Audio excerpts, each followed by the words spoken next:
Okay, we are really excited to talk to you guys about the LSO blockchain work that we've been doing in MEF.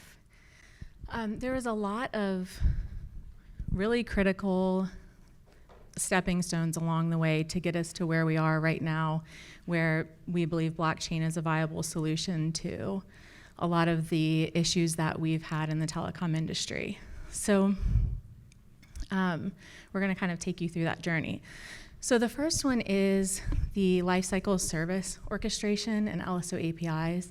So it's enabled the automation and standardization between multi-parties in supply chains. And we really have seen that MEF has ushered the telecom industry away from proprietary APIs and onto these standardized APIs, and that laid the groundwork for blockchain. So we have very clear in mind what the LSO is doing, and Pascal went through the journey that we have done so far with the existing LSOs. But we very seldom talk about what the LSOs, the APIs that are working today, cannot do. And what they cannot do is ensure that the transactions that are implementing by the buyer and the seller are consistent and in agreement with the contract that is signed among them.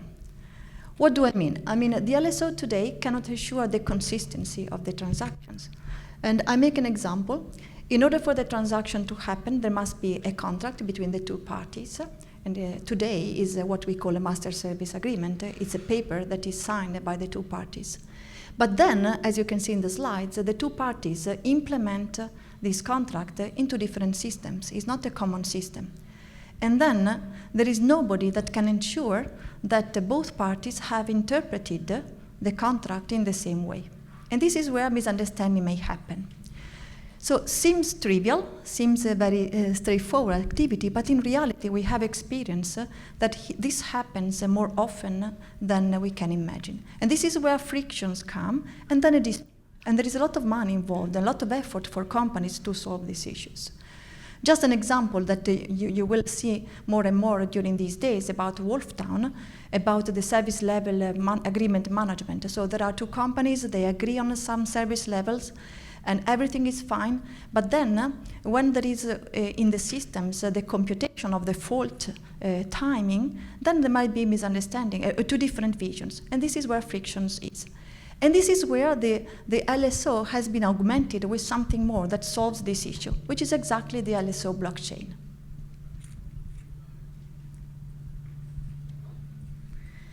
So the introduction of blockchain into the telecom ecosystem was really driven by a need for a shared single source of truth, as Antonella said. We couldn't have the data in silos anymore. So we really needed the data in one place and for it to be mutually endorsed by all parties involved. What we see is that blockchain has the ability to remove the friction that is caused and also eliminate disputes. So Antonella talked about the SLA use case. We also have a billing and settlement use case, and it's been a pain point for decades in the telecom industry. Billing and settlement is very complex. The master service agreements are very complex. The ordering process is complex. And the invoicing process is very complex. So when you add all of that complexity as well as change, and we're kind of trying to put it through an antiquated billing system that was really built to bill out a TDM network and hasn't really modernized to current product offering. So what we've seen is that there are a lot of errors, and those errors create disputes. Invoice validation typically is happening 6 months down the road after the order is issued. So at that point, you realize a mistake's been made. You now have 6 months of invoices that are not accurate, and you have to open a dispute. It can take months or even years to determine the root cause of that error. And then oftentimes it goes into a settlement where they just settle for cents on the dollar. But what we see is that blockchain has the potential to eliminate those frictions. And now let's understand the why and how. Let's go a little bit deeper into the simple mechanism of blockchain. So everybody knows the blockchain. It's a network of computational nodes that do something. And what do they do? What is inside each blockchain node? And of course, it is not a very technical description, but just to understand why it's important in this context of the telco transactions. So each blockchain node is a computational node, and it stores data in an immutable way. Immutable because data are split into blocks, and each block contains the data, but also the verification, the cryptographic verification key of the previous block. So it's immutable because every alteration, every change in one block of information then affects the full chain. And it can be easily detected and isolated, invalidated. And the same happens for the blockchain nodes. If there is an attack, then the mechanisms that are behind this technology can isolate the node and exclude from the decision and the consensus mechanism. But it's not only about data that are stored in the nodes, it's also about something more. Because many blockchains have been designed to support smart contracts. And for instance, Ethereum is one of the most known example of this. What is a smart contract? A smart contract is a simple piece of code that implements an automated and self-executable contract. So it's a contract made in software. And why is it so valuable? It's so valuable for many reasons.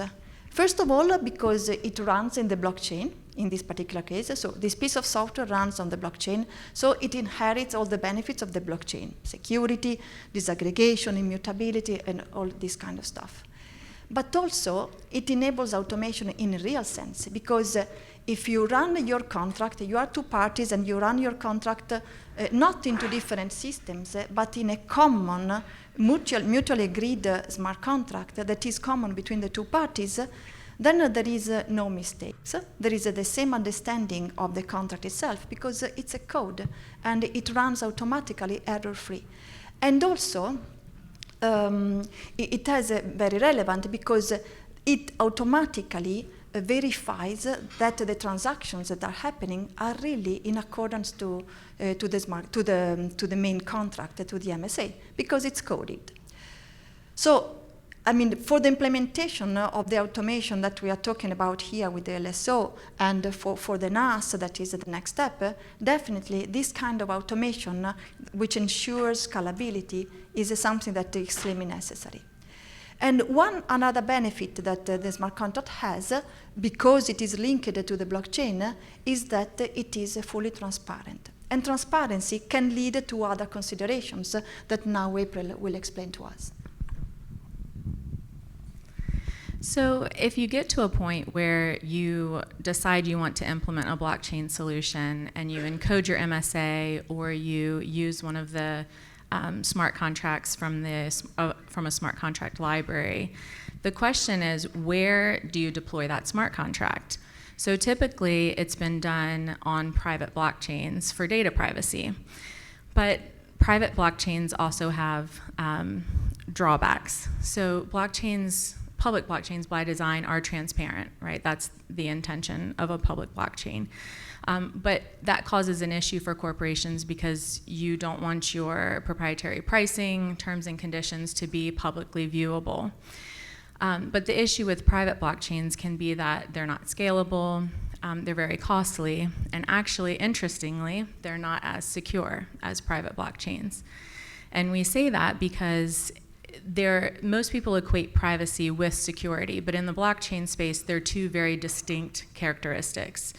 So in a public blockchain, you have millions of nodes that are constantly running a consensus mechanism to make sure that none of the data can be altered. So that's very secure. Nothing can be changed once it's on a public blockchain.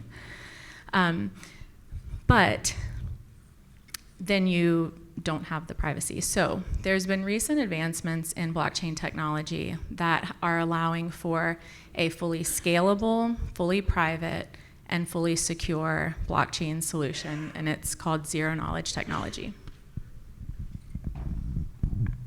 So the question that we could ask ourselves is why today? Why are we so excited about the LSO blockchain? I mean, the framework was started by MEF some time ago. I think it's 1 year, 2 years ago. So why now so much discussions about it? And we think that there have been, pretty good accelerations in recent timing. First of all, blockchain. I mean, it's a tool. Now it's pretty advanced. We think that now it's pretty mature to be used in different contexts. Remember that blockchain is already used by other industries. Think about arts, about fashion, about food, mobility. So we think that now it is suitable also for telco. And then what April mentioned previously, the zero knowledge paradigm really is a game changer. Because zero knowledge, let me go back a little bit to that, is a technology that allows to run the smart contract, to run this piece of code that represents the contract in a private space. And then you keep privacy intact. I mean, you ensure privacy. On the other hand, it can be anchored to the public blockchain, so you have all the benefits of the public blockchain, only putting, let me say, in the public blockchain, only the proof that the smart contract has been run correctly in the private one. So it takes the best of the two worlds, the private and the public. So the zero knowledge is really a strong accelerator for this technology to happen, and to happen in the telco business. Working with the MEF, we have been very active, both companies have been very active on that. We have realized how important and how many use cases are there today in the telco industry that really use this blockchain and this framework. So we really see the need for that. And the more we go closer to NAS, to this on-demand model, the more we need this kind of modernized and trustful way of doing automation. And let me stress the point of standardization here, because without standardization, this step will not be feasible. Because as it was for the main LSO, for the first LSO, we really need a framework that standardizes the use cases and the requirements and the behavior, and also that provides, as MEF and Sage are doing, a library of already existing smart contracts, from which the different companies, the different operators can start developing their own. Because think of a telco provider that has to create from scratch new smart contracts that cover the different aspects of the contract that today is done by many pages in a software code. And then they have to do multiple times depending on the different product and a different customer relationship. So for every business relationship, that could be unfeasible. But if we have a library of pre-verified and pre-standardized smart contracts that are the ones that we are creating here at MEF, then obviously also the task for our legal departments and for all the stakeholders that needed to embrace it is much more easier.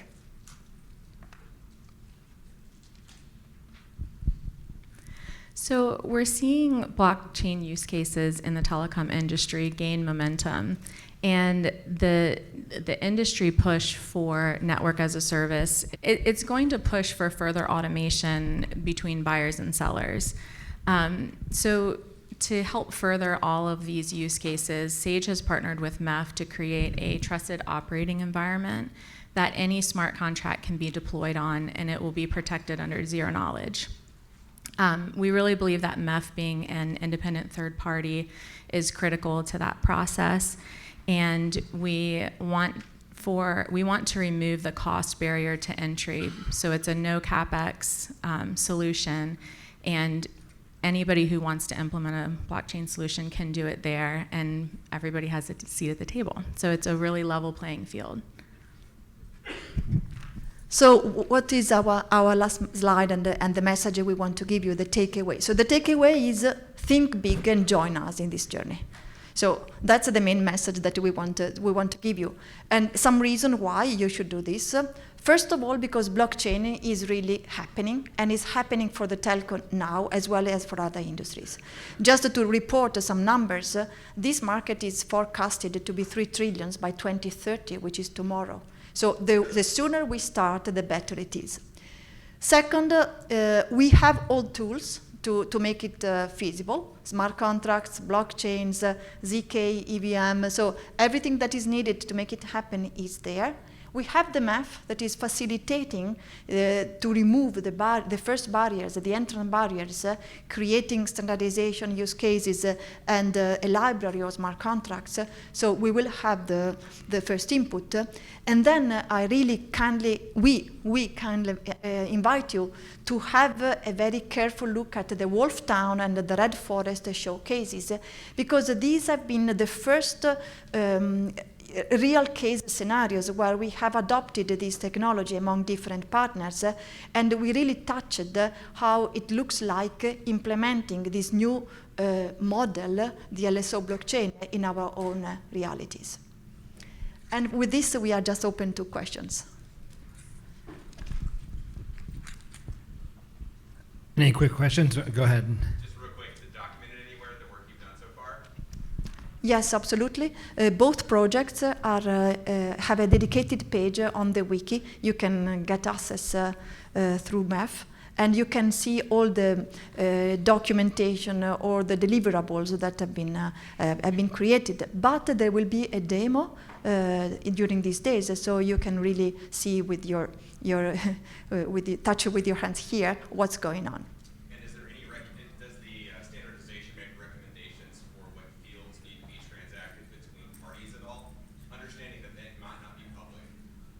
What do you mean by which field? Term, like contract term, services delivered. Obviously, maybe you want to leave off pricing, but and I'm asking out of ignorance. I've not looked yet, so apologies for that. No, so I don't think we are still in a position to give suggestions. I mean, to give indication, to give guidelines.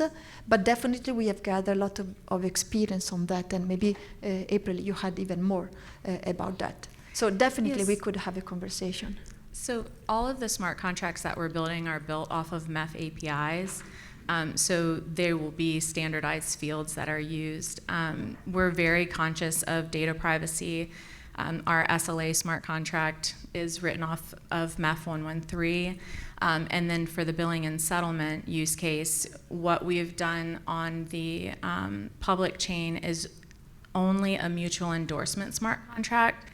So each company can have their own smart contract in their own environment, and all that we're putting on the public chain is just whether or not the two smart contracts matched. So they each can send a rate, and if it matches, it's allowed to post to on-chain. The public blockchain is referential mainly, as opposed to Exactly. cataloging transaction information. Exactly. Great. Great. Thank you. One quick question, yeah. if possible.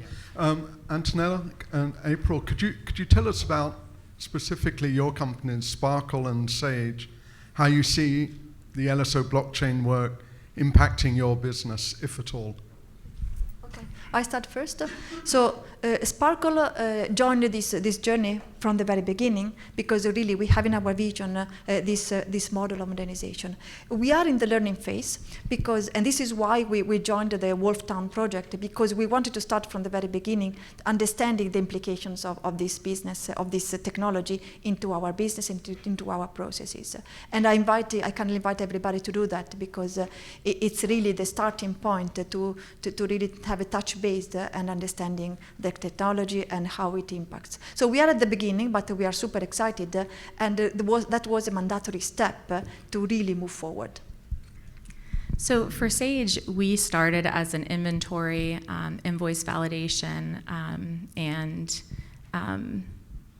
so that's basically how we started. So we've done that for 20 years, and a lot of what comes out of that is disputes. And there's never been a solution for how to get these data silos to match.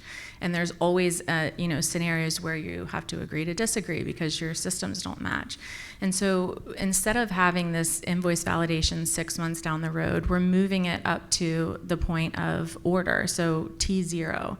Before it ever hits a bill, we're fixing all the problems with the order, and we're making sure that the rate is agreed upon by all the parties. So we see this completely replacing our legacy business.